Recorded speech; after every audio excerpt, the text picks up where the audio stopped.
What happens when the world stands on the precipice of darkness? When freedom itself hangs by the thinnest of threads? When one small island nation becomes humanity's last bastion against tyranny? As a researcher who has spent years diving deep into the hidden currents of history, I can tell you this. Some moments transcend strategy, transcend politics, transcend even nations themselves. They become about something far more fundamental: the raw power of human courage in the face of impossible odds. Today we're going to explore one such moment, a moment when the fate of the free world rested not on massive armies or grand strategies, but on the shoulders of a few hundred young men soaring through British skies. This is the story of the Battle of Britain, and why Churchill's immortal words about the few reveal a profound truth about the price of liberty itself. Alone against the storm, June 17, 1940.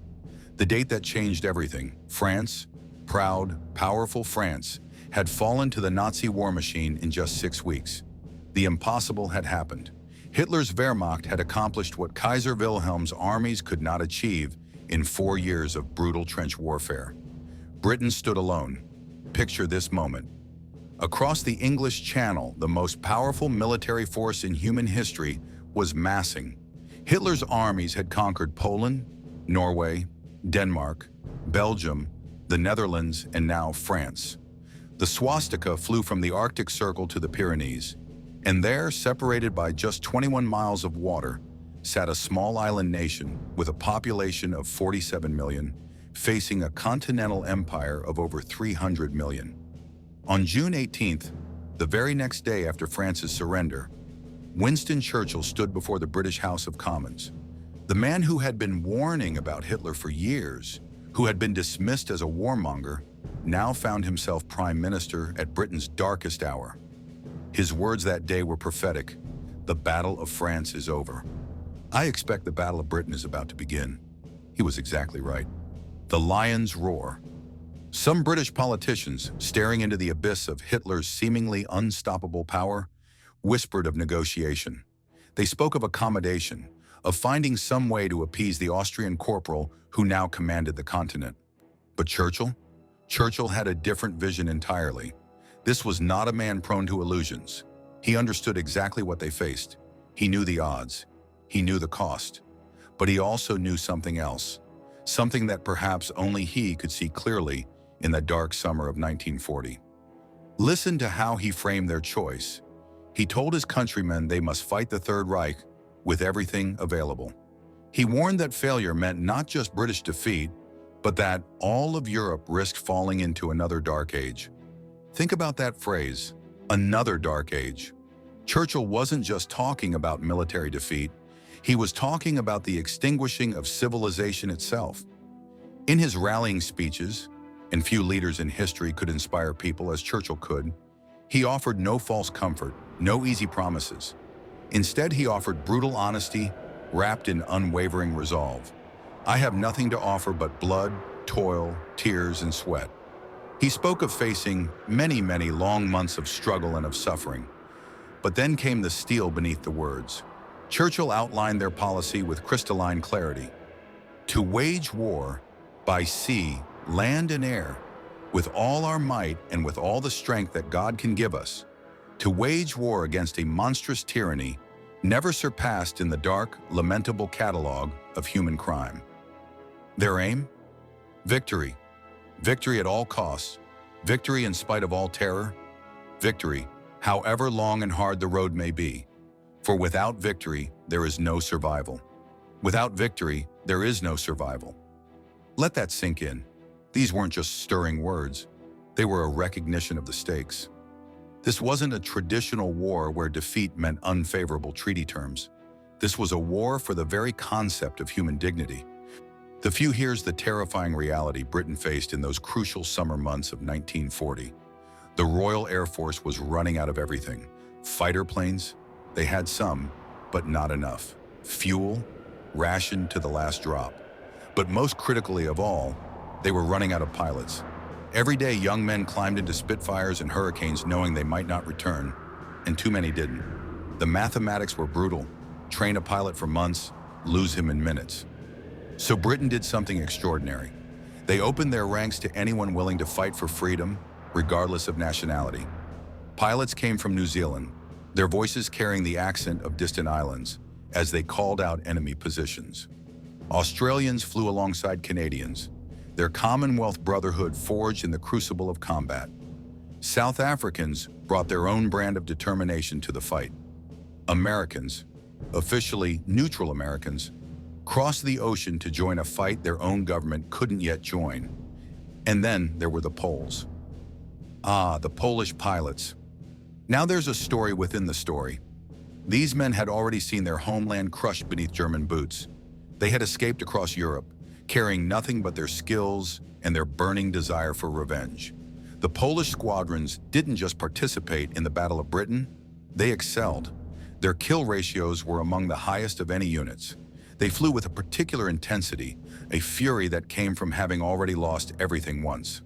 Among all these international pilots was one who would achieve a particular kind of immortality. Officer William Billy Fisk, the first American airman killed in the Battle of Britain. But Billy Fisk wasn't just any pilot, he was an Olympic champion bobsledder. Think about that for a moment. Here was a man who had already achieved fame and success in peacetime athletics. He could have stayed safely in America, enjoying his celebrity status. Instead, he chose to climb into a hurricane fighter and take on the Luftwaffe. After his death, a memorial plaque was placed in London's St. Paul's Cathedral. The inscription reads simply, "An American who died so that England might live." 7 words that capture the essence of sacrifice. Victory against the odds. The battle raged for months. Every day brought new attacks, new losses, new tests of British resolve. But something remarkable happened. The few hundred pilots of the RAF and their international allies didn't just hold the line, they won. By October 1940, it was clear that the Luftwaffe had failed. Hitler's plans for invasion were shelved. The German Air Force, which had terrorized Europe, had met its match in the skies over Britain. Britain had achieved the impossible, victory. And Winston Churchill, reflecting on this pivotal outcome, found words that would echo through history. On August 20th, 1940, as the battle still raged, he stood once again before Parliament and delivered perhaps the most economical and powerful tribute ever paid to warriors. Never in the field of human conflict was so much owed by so many to so few. 18 words. 18 words that perfectly captured a profound truth about heroism, sacrifice, and the mathematics of freedom. The RAF pilots who fought in the Battle of Britain became forever known as the Few, a title they wear with quiet pride to this day. The deeper truth. But why does this quote, "Never in the field of human conflict was so much owed by so many to so few," continue to resonate almost 80 years later? I think it's because it speaks to something fundamental about how history really works. We often think of historical change as the result of vast, impersonal forces, economics, demographics, technology, ideology, and these things matter, certainly. But sometimes, in the most crucial moments, everything comes down to individuals making individual choices. The few could have done the rational thing. They could have looked at the odds, outnumbered, outgunned, fighting the most successful military machine in the world, and decided it was hopeless. They could have sought terms, they could have fled to America or the Commonwealth, they could have preserved themselves for some future, more promising fight. Instead, they chose to stand and fight, right there, right then, when it mattered most. This speaks to something that transcends nationalism or even patriotism. Billy Fisk wasn't defending his homeland. America was safely across the ocean. The Polish pilots weren't defending their country. Poland had already fallen. They were defending an idea, the idea that tyranny shouldn't triumph simply because it's powerful. The idea that some things are worth dying for, even when victory seems impossible. Chapter 7. The Universal Lesson. The Battle of Britain teaches us that the battle for freedom is never fought by armies alone. It's fought by individuals who decide, in moments of crisis, to stand up and be counted. This pattern repeats throughout history. It's not always pilots and Spitfires. Sometimes it's protesters facing tanks in Tiananmen Square. Sometimes it's civil rights marchers facing police dogs in Alabama. Sometimes it's dissidents smuggling manuscripts in the Soviet Union. The specific circumstances change, but the fundamental dynamic remains the same. A few individuals facing overwhelming odds, deciding that some principles are worth any sacrifice. Churchill understood this. That's why his tribute to the few is so powerful.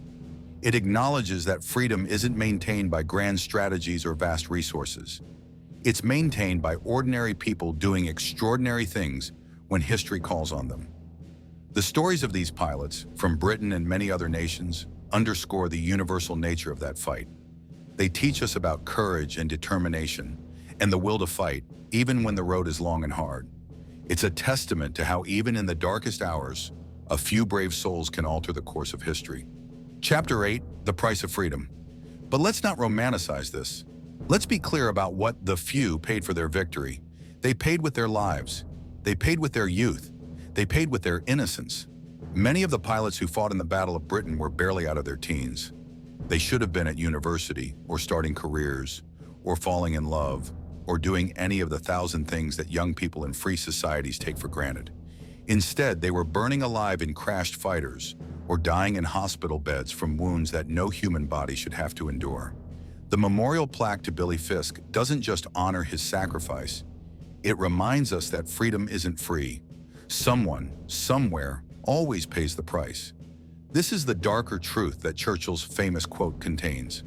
When he said, "So much owed by so many to so few," he wasn't just talking about gratitude. He was talking about debt, a debt that can never fully be repaid. Every time we speak freely, worship freely, vote freely, travel freely, we're enjoying privileges that young men died to preserve in the skies over Britain in 1940. Conclusion: the living legacy understanding moments like the Battle of Britain and the sacrifices made by the few is vital because it reminds us of a fundamental truth.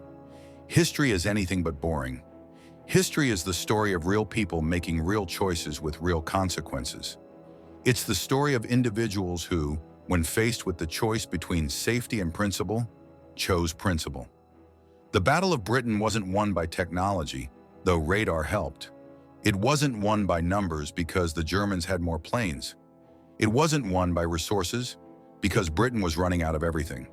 It was won by something much simpler and much rarer: the decision by a few hundred individuals to keep fighting when logic said they should quit. This is why Churchill's words remain relevant today. In our own time, we face our own challenges to freedom. They may not involve Spitfires and Messerschmitts, but the fundamental choice remains the same.